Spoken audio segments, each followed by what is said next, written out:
Bom, hoje o nosso assunto ele é direcionado até para os pais, dá para dizer, né? Porque ele diz respeito às crianças. Vamos falar um pouquinho de câncer infantil, né? Para isso, então, como será que estão os tratamentos? Como até ajudar a diagnosticar? E um tema que dá para dizer que mexe com os sentimentos, né? Justamente porque a gente está falando de infância. Então, se você tem algumas dúvidas ou quer até contribuir com algum caso, alguma situação, pode mandar mensagem para o nosso WhatsApp, o 988846107, é o número do WhatsApp da RIC TV Record. Bom, e para isso eu converso então agora com o Dr. Hugo, que é especialista no assunto. Doutor, muito boa tarde, obrigada pela vinda. Obrigado pelo espaço, Vermar, está cedendo para a gente poder estar conversando sobre esse assunto que é extremamente importante, que é o câncer infantil. Dá para dizer que o diagnóstico ainda é um dos maiores desafios, por ser criança?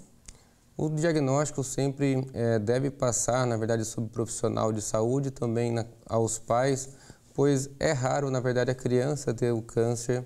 Então, isso deve entrar no diagnóstico diferencial, dentro dos diagnósticos mais comuns, como pneumonia, resfriado, gripe, sempre pensar na possibilidade também que a criança pode estar com alguns sintomas, persistindo ele, talvez pensar em realmente ser o câncer.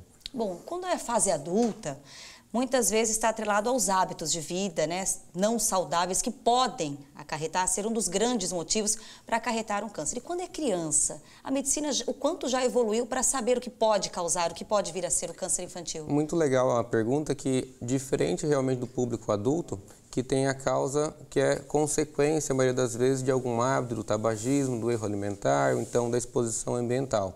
E no público infantil é totalmente diferente. Acaba sendo principalmente de origem genética.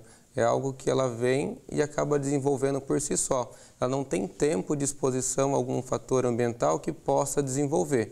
Isso então vem atribuído então à questão genética, que pode ser a origem do pai ou da mãe, mas também não tem nada que a gente possa fazer para poder evitar, inibir que a criança possa desenvolver o câncer, e também nada que a gente consiga fazer com que bloqueie esse processo de identificar alguma coisa de mutação, então uma coisa que possa aumentar o risco. Então sempre importante é os sinais e sintomas precoces, identificar que o cuidador, que a criança modificou o seu hábito, o seu comportamento e está com sintomas persistentes, acabar fazendo a avaliação do que tratar um sintoma. Por exemplo, um paciente que está com uma dor de cabeça, ou então está com uma febre, ou então algum sangramento, ou então uma queixa de dor em algum membro, não é dar um analgésico ou então um antiemético, um paciente para poder cortar o enjoo ou o vômito e tratar o sintoma. Todo sintoma tem uma causa de base, e buscando essa causa de base, com certeza estaremos fazendo o diagnóstico precoce e o combate ao câncer também. Existem os mais comuns na infância? Sim. O câncer mais comum na criança é a leucemia, que o pessoal acaba dizendo que é o câncer do sangue. Então, a leucemia é vamos dizer assim, o majoritário, aquilo que predomina em toda a população infantil. Depois da leucemia tem os linfomas, que acaba sendo comum, aqueles caroços, ou então que o pessoal fala que são as populares ínguas. Em seguida também tem os tumores do sistema nervoso central, que acaba sendo aqueles tumores que acabam sendo dentro da cabeça, ou então até toda a parte da medula espinhal também. E depois, seguido, tem os tumores abdominais, que seriam daí os tumores renais, ou então que pudesse ser do suprarrenal, ou então do fígado, de algum outro órgão que seja intraabdominal. Esses são os tumores mais comuns na infância. Agora, doutor, é possível dizer que o acompanhamento, então a ida ao pediatra regular, é o que pode ajudar? Porque às vezes é uma conversa que um pai ou uma mãe nota e diz, eu notei que ele anda mais cansadinho do que o comum. Enfim, detalhes que podem ajudar essa ida, então esse acompanhamento que pode fazer a diferença. Exatamente. E nós colocamos que o diagnóstico em si acaba sendo um desafio, porque ele não vem diferente das doenças comuns. Ele acaba sendo uns sintomas que são persistentes do habitual. Então, sempre lembrar, a criança com uma febre persistente, que acaba mantendo por mais de 1, 2, 3 semanas, deve reavaliar. A perda de peso inexplicada, não atribuída a uma dieta, para a criança não está se alimentando, mas que vem perdendo peso com o passar dos dias. A criança que tem uma dor de cabeça que é persistente, todos os dias ela está com uma dor de cabeça.